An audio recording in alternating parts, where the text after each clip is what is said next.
Hello friends, क्या आप मेरी आवाज़ सुन पा रहे हैं? Are you able to hear my voice? If you are able to hear my voice, just type okay in the chat window.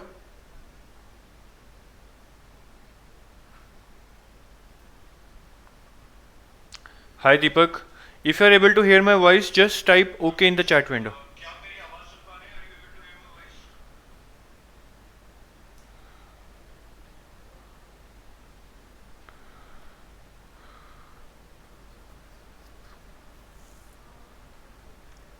Fine, so people can hear my voice. That's really great. Uh, Akanksha, a very good evening.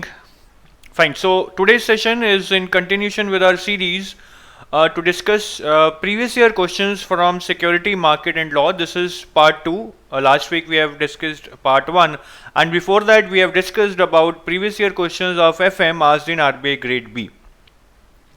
So this session, where we will discuss about previous year questions of security market and law, will be useful for your SEBI grade A 2019 exam, the notification for which is surely expected this year, because there has been news in live mint that SEBI is going to recruit more people for next 3 years, and in fact we have checked from our sources also, and this news is true, that SEBI is definitely going to recruit this year.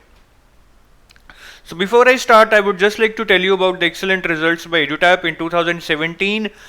EduTap produced very good results, 27 selections in RBI grade B and 11 selections in NABARD grade A, and in 2018 we had 72 selections in RBI grade B, 26 selections in NABARD grade A, and specifically for SEBI we had 41 selections in SEBI grade A. This is out of 84, and in IBPS AFO we have 100 plus interview calls. The final results are yet to be collated. So in RBI, NABARD and SEBI we have produced some very good results. So you can join our individual courses for RBI grade B, SEBI, NABARD, RBI assistant and IBPS AFO. But I will suggest you to go for combo courses, because that increases your probability to clear at least one of these exams. There are various combos available on our website: RBI NABARD SEBI combo, RBI NABARD SEBI combo, SEBI RBI combo, or NABARD SEBI combo. And this is a new course which is Quant Reasoning and English for all banking exams. This is very comprehensive course. It basically approaches quant reasoning and English from a different perspective. We cover questions at various levels of different types which are being asked in the exam.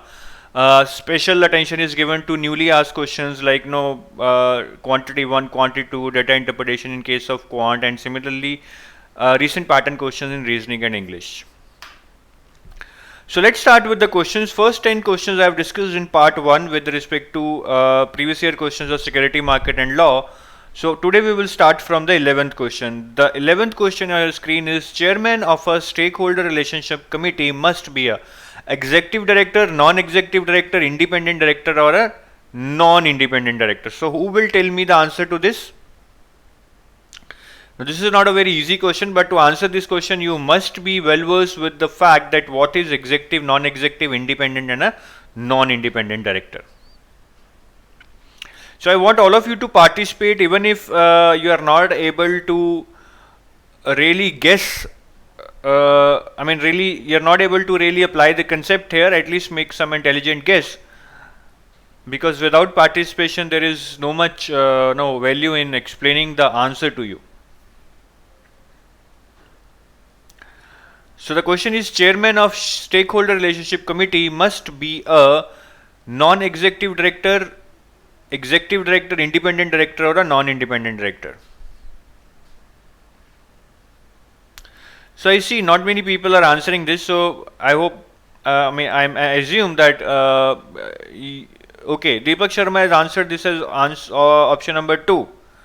Anybody else who wants to take a guess at this question?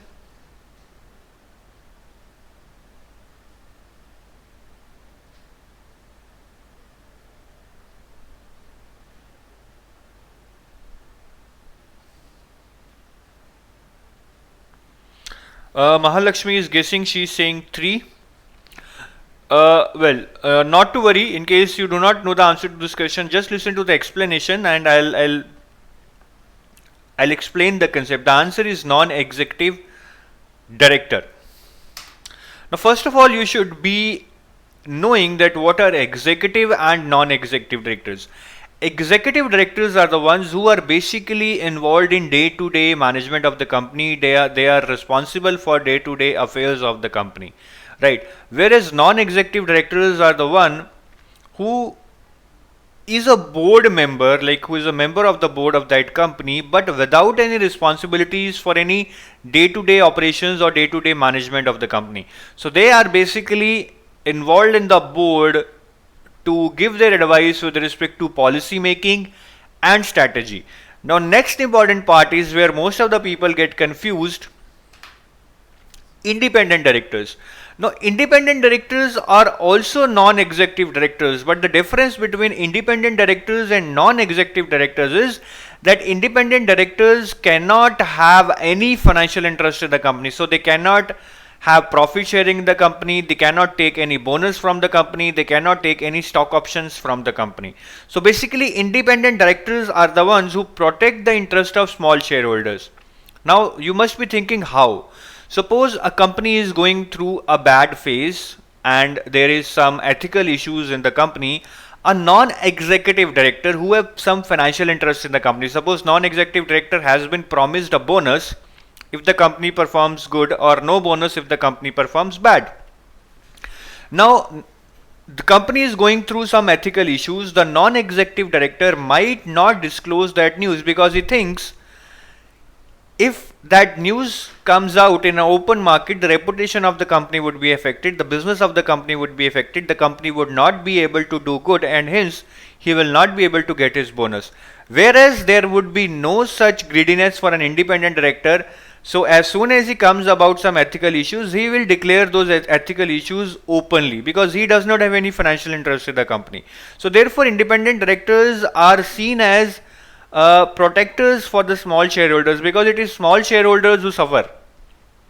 Non-executive director will not disclose the news and they internally will all keep selling shares and small shareholders will not come to know about that. But independent director will disclose that news as soon as he comes to know, so that will help small shareholders also take some decisions which are required to be taken very fast. Now, with respect to stakeholder relationships committee, because your question is related to stakeholder relationship committee. Stakeholder relationship committee is a committee in which number of members are not fixed. They are decided by the board. If board feels that stakeholder relationship committee should have 10 members, that it can have 10 members. But an important regulation is that chairperson shall be non-executive director. This is a very important regulation with respect to stakeholder relationship committee. And what is stakeholder relationship committee? That you should also know. Stakeholder relationship committee is basically a committee that looks into the affairs that are the grievances of the stockholders or the security holders are being addressed in time. Suppose your father wants to transfer shares to somebody else. He is not able to transfer. He raises his complaint with the company. Then it is the responsibility of the stakeholders relationship committee to look into that grievance and resolve that. So stakeholder relationship committee, the name itself tells, is a committee which is basically formed so that all the stakeholders are attended properly, their grievances are given proper attention. Now, coming back to your question, that chairholder of stakeholder relationship committee must be, the answer to this is non-executive director. This I have explained while explaining you about the left and right of stakeholder relationship committee. Now let's come to the second question. The second question is a bit easier. The question is, what is the date on which SEBI Act came into effect? What is the date on which SEBI Act came into effect? 15th Jan 1992, 15th June 1992, 30th Jan 1992, 30th June 1992. So who will tell me about this?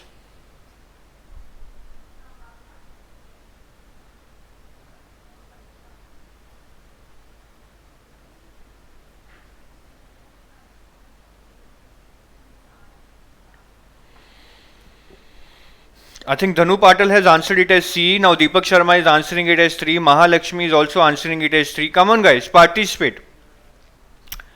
If you guys will try to answer this question, will try to understand the explanation of this question, then definitely you will have an edge, because there are a lot of people who will start preparing only after the notification.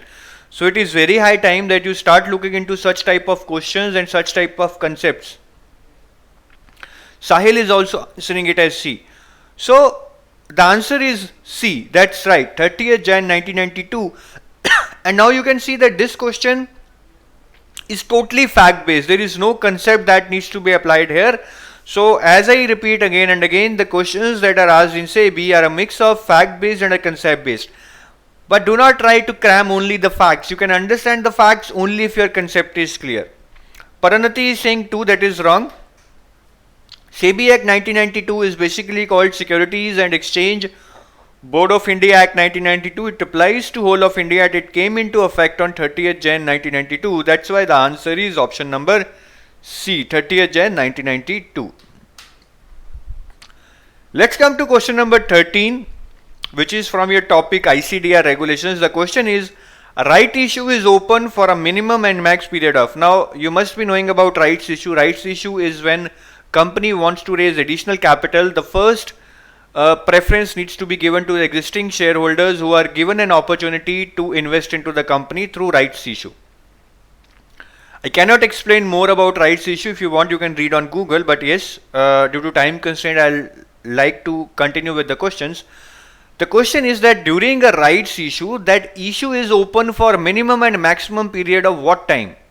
That rights issue can be opened for a minimum time and a maximum time. That minimum and maximum time is what? Is it 10 and 15 days, 10 and 20 days, 15 and 30 days, or 30 and 60 days?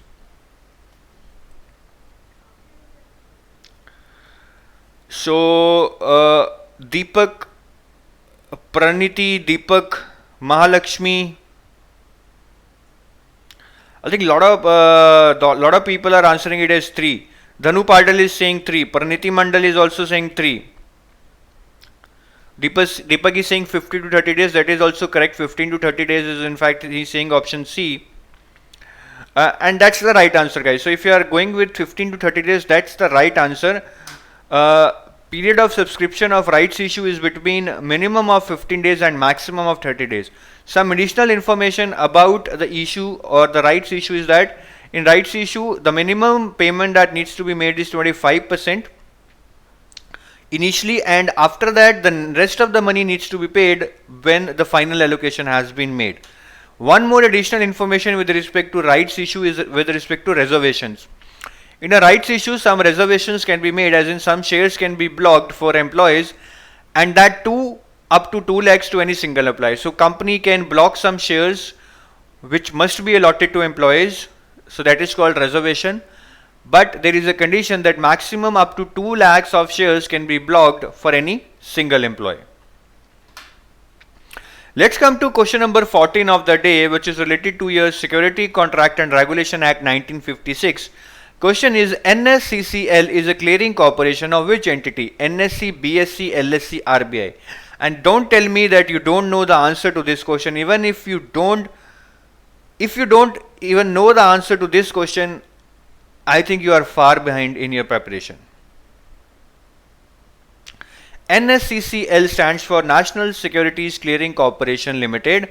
This is a clearing corporation, or this is kind of entity which works for other entity. What is that other entity? Is it NSE, is it BSE, is it LSE, or is it RBI? Now this is a easy question, and I can see a lot of people have answering it. A lot of people have started to answer it.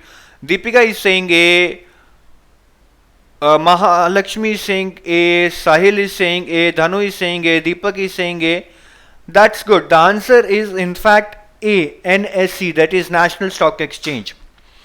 So basically, what is clearing corporation? Clearing corporation is something basically which clears the trade on behalf of that stock exchange.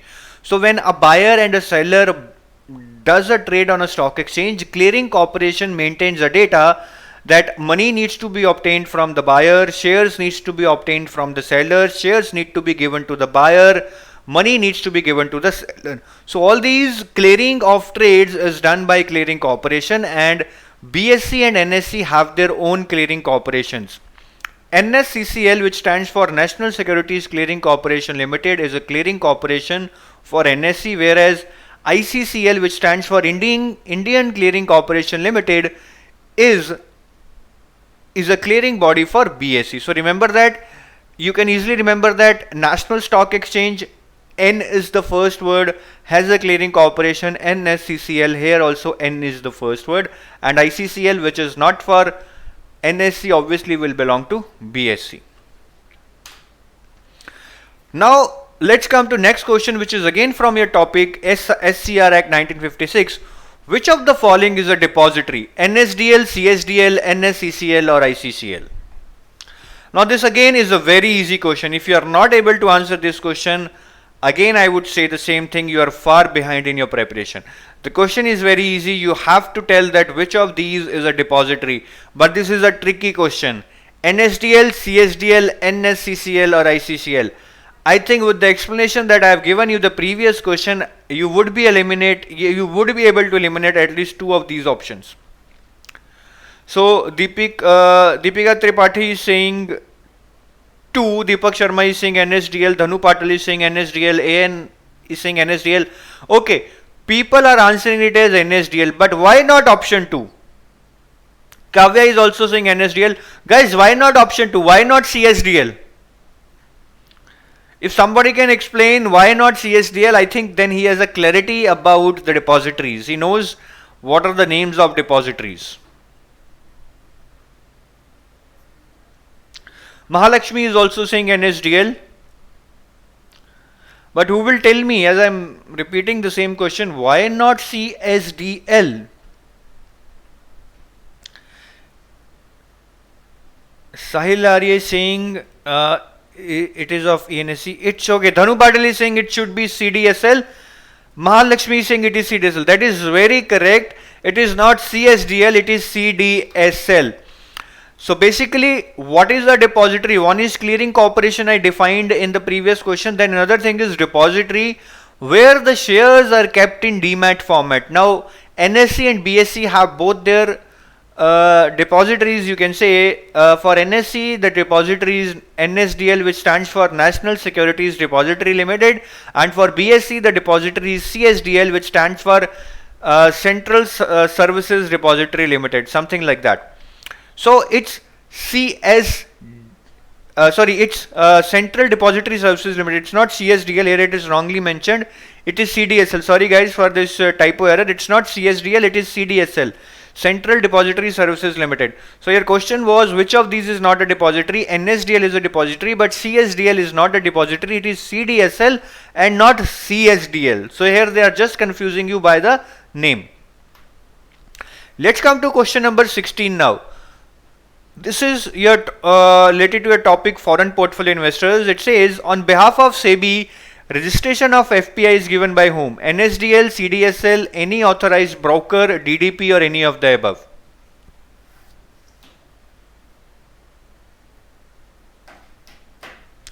Question is on behalf of SEBI, registration of FPI is given by whom? NSDL, CDSL, any authorized broker, DDP or any of the above?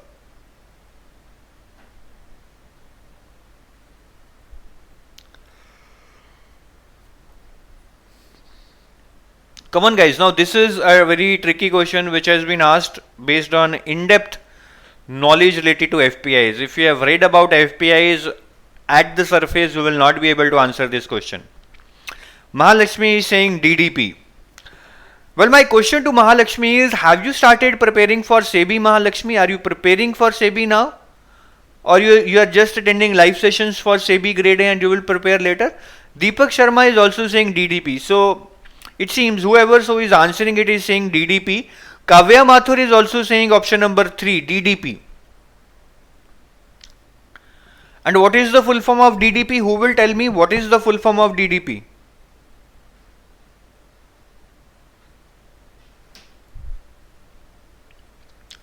Fine, so everybody is saying DDP. DDP stands for Designated Depository Participant, and yes, the answer here is option number 4. I intend to give you the explanation of foreign portfolio investors. though time is less, but I'll still persist because I think it's important to understand the concept rather than just cram the fact. A foreign portfolio investor can be a single investor like you and me, a group of investors, or any fund management company like Reliance Mutual Fund, HDFC Mutual Fund. Though these are the companies based in India, a foreign portfolio investor, if it is a fund management company, a single investor, or a group of investors, it would not be based in India. So when this single investor, group of investors, or a fund management company invest in Indian markets, they are called foreign portfolio investors. An important condition for any individual, group, or a company to be called foreign portfolio investor is that they should not be Indian residents, and they should not be even NRIs. So if I am an Indian resident, I cannot claim myself as a foreign portfolio investor. And even if somebody is living in US but he has been given the status of NRI, then also though he is based out of US, but since he is an NRI, he cannot invest in Indian market and claim himself to be foreign portfolio investor. So please remember this is an important fact, that any individual, group, or a company can invest in Indian markets, but to claim that they are a foreign portfolio investor, they should not be Indian residents and they should not even be non-resident Indians.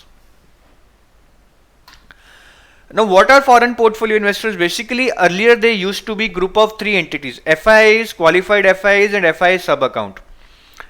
And as I said, they need to be non-resident Indians. I'll not go into the details of what are FIIs, QFIs, or FI sub-account because of shortage of time. But important point that you should know is that to invest as an FPI in India, that entity has to register as FPI in India. And that registration would be done by DDP, which works on behalf of board.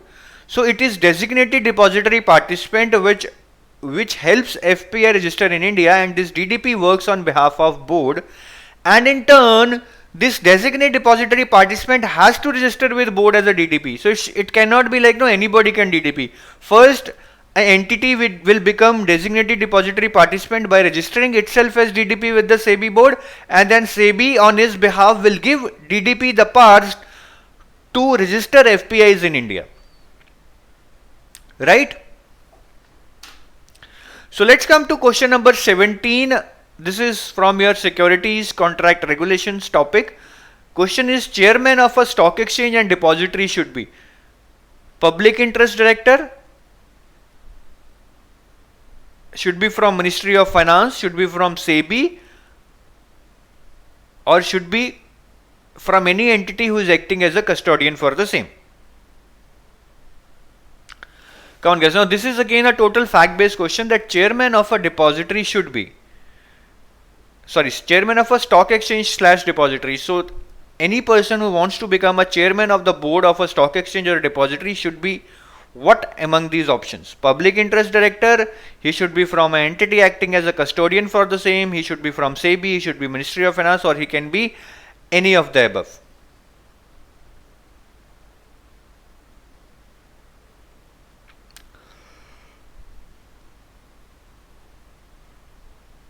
A lot of people here are saying option number 2, that chairman of stock exchange depository should be entity acting as a custodian for the same.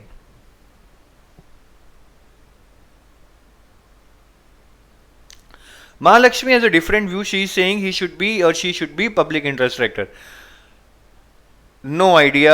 Shubha Shri Pandey is saying 2. Well guys, I see most of people are going with 2, but unfortunately that is the wrong answer. The right answer has been given by Mahalakshmi, that the chairman of stock exchange depository should be a public interest director. So basically, in the governing board of stock exchange or a clearing corporation, we have shareholder directors who are basically appointed by the shareholders. Then we have public interest director who are independent directors, and they are appointed on the board of stock exchange or a clearing corporation to protect the interest of small investors. Again here, the shareholder directors are appointed by the majority shareholders mainly, who hold more stake in a company, would have more say in appointing the shareholder directors. So if the director is appointed by the owner itself or the holder who has maximum number of shares, then that director would work under the influence of that owner or the shareholder. But public interest director is basically appointed by the governing board itself, and this director needs to be independent director.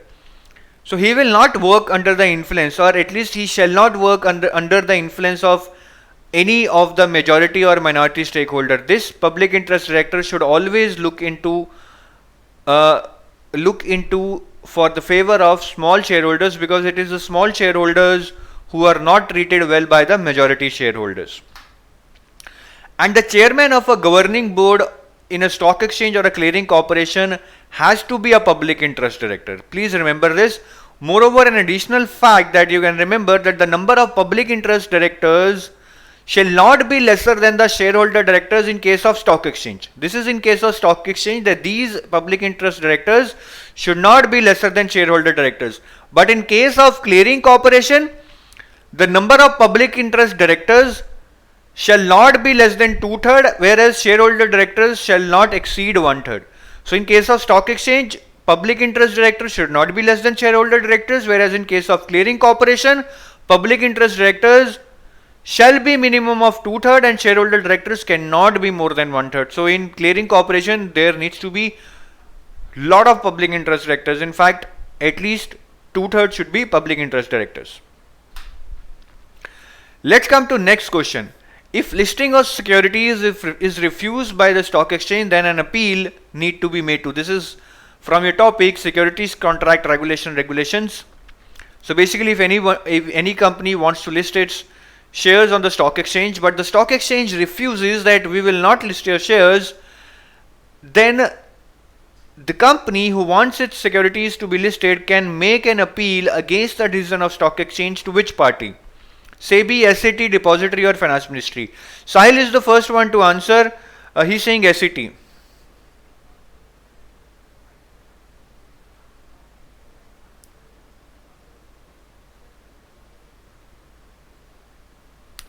Akaksha is saying 2, Dhanu is saying SET,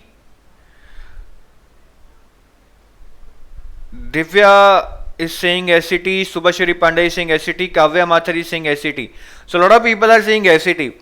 And I could see the discussion where some people are saying that Mahalakshmi might be preparing for CS. That's why she knows about this. She knows about this. I think she appeared last time. She might have prepared last time, or at least she have analyzed the paper last time.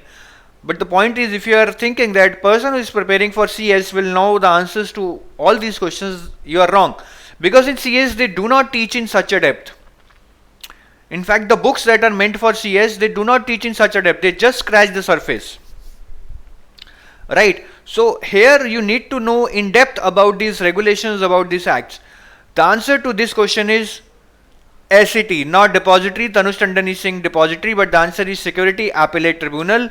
Basically, if a stock exchange refuses to list the company, the securities of any company, then company can still again request the stock exchange to rethink about the decision. But if stock exchange persists and says we will not list your stocks, then if the company feels that no, the decision by stock exchange is not right, it can file an appeal to SET against the decision of the stock exchange within 15 days of being given the reasons by the stock exchange, as in why they are not allowing that company to list its securities.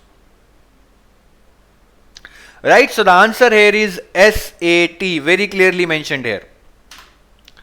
Let's come to question number 19, which is from security contract regulations.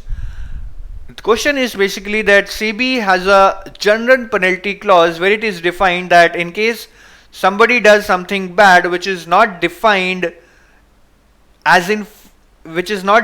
in a specific penalty, then a particular penalty would be levied, which is general in nature. What is the amount of that penalty? 1 lakh to 10 crore, 1 lakh to 100 crore, 1 lakh to 100 lakh, or 10 lakh to 5 crore. So let's see who remember this. Again, you can see that this is again a kind of a fact-based question, but there is a concept related to this also, because a lot of penalties. If you try to understand the concept, which kind of non-compliance has a higher penalty, then you will be able to remember these penalties better. Sahil is saying 1 lakh to 100 lakh. Krishna Dobe is again quick to answer this, 10 lakh to 5 crores. Sahil has retracted his message. I don't know why. SRA saying A, that is 1 lakh to 10 crore. Tanush Tandon is saying A. Tanush Tandon is saying A, 1 lakh to 10 crore. Anybody else who wants to take a guess? Deepak Sharma is saying 4, 10 lakh to 5 crore.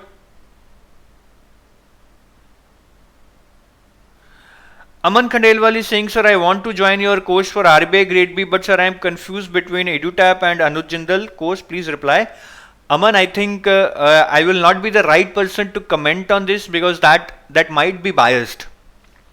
I think it's better if you take an informed decision, watch the YouTube channels of both the entities, watch the results of both the entities.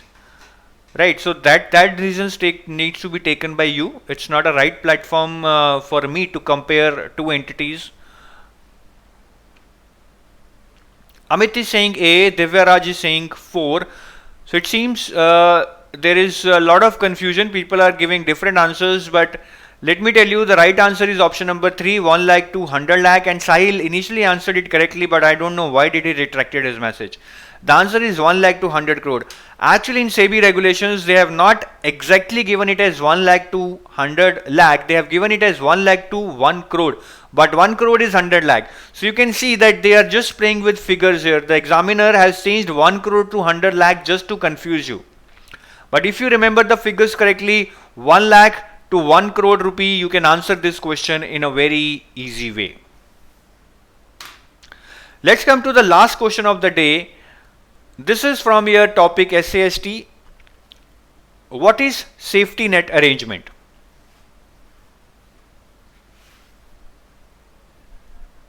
SAST stands for Substantial Acquisition of Shares and Takeover. So there is a SAST Act which lays down the regulations for takeover of these companies. Rashmi is saying, sir, when is SEBI Grade A exam scheduled for 2019? Rashmita. I cannot tell you the dates. There is no confirmation on the dates. What we have confirmed information is that SEBI is going to come out with a notification. In fact, not this year, but for next 3 years, 3 to 4 years. And first of all, what I know is that most probably in all probability that NABARD notification is going to come very soon, very soon. So answers have started coming in. Divya 2, Deepak 2, Dhanu 2, Mahalakshmi 2, Sahil 2. So this is a concept based question and I can see a lot of people are answering it. Kavya Mathur is saying 3, increase the public ownership to 15% to prevent takeover. Now Kavya Mathur is saying 2. Kavya, maybe you were right. Why are you changing your answer?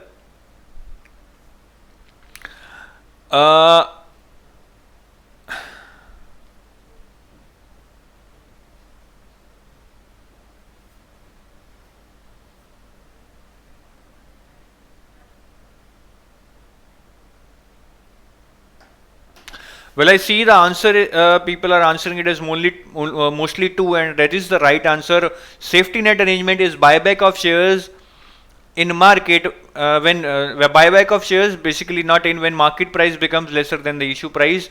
This is basically an exemption by law. Whenever any company wants to buy back its shares under safety net arrangement, an exemption is given by SEBI.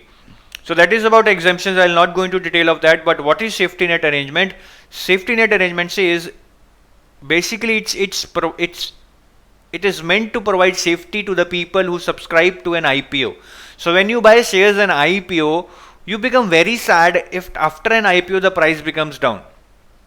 It's like you feel that you have been stabbed in the back.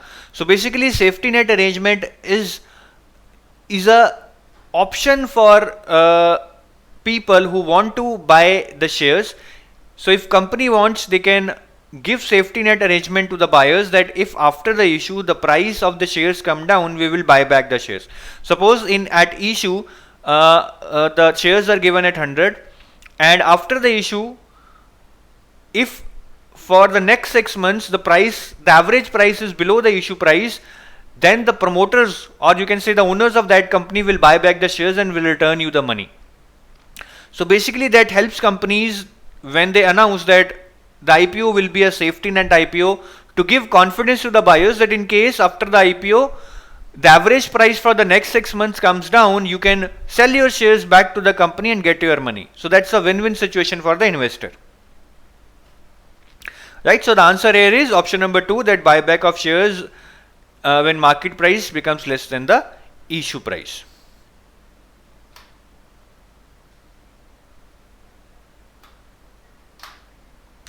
And guys, that's it. I hope you liked the 10 questions today. Slowly and slowly we will keep coming out with more questions. The idea is to give you a hang of what type of questions are being asked in the security market. Are they fact based? Are they concept based? What is the difficulty level? In the meantime, I always try to explain the concept behind that question, so that you do not only know the answer to that question, but even if any other question is asked on the concept related to that question, you are able to give the answer to that.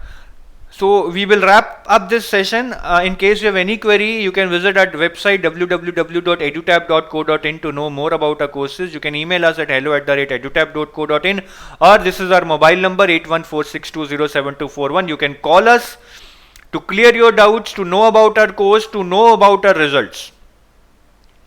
Fine. Dhanu Padali Singh, notifications will start only after election process because of model code of conduct is in progress.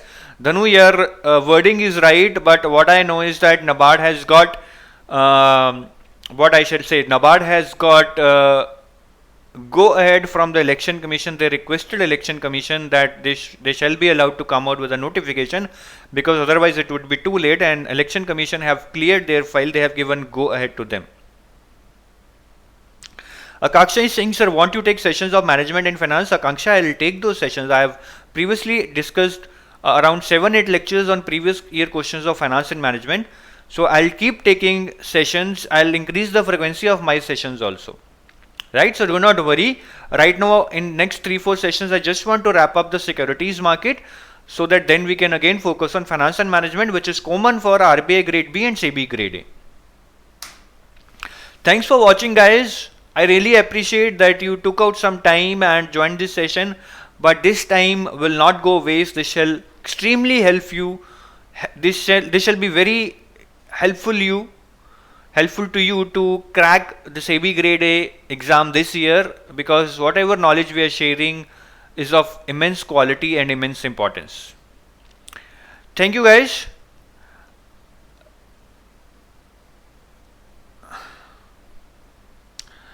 So again, I'm getting questions.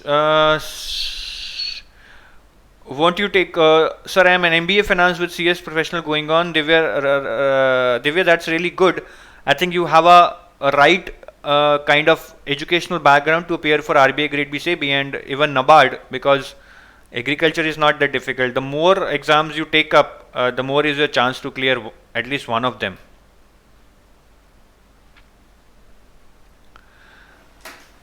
Thank you, guys. With this, I am closing this session. Hope to see you next week.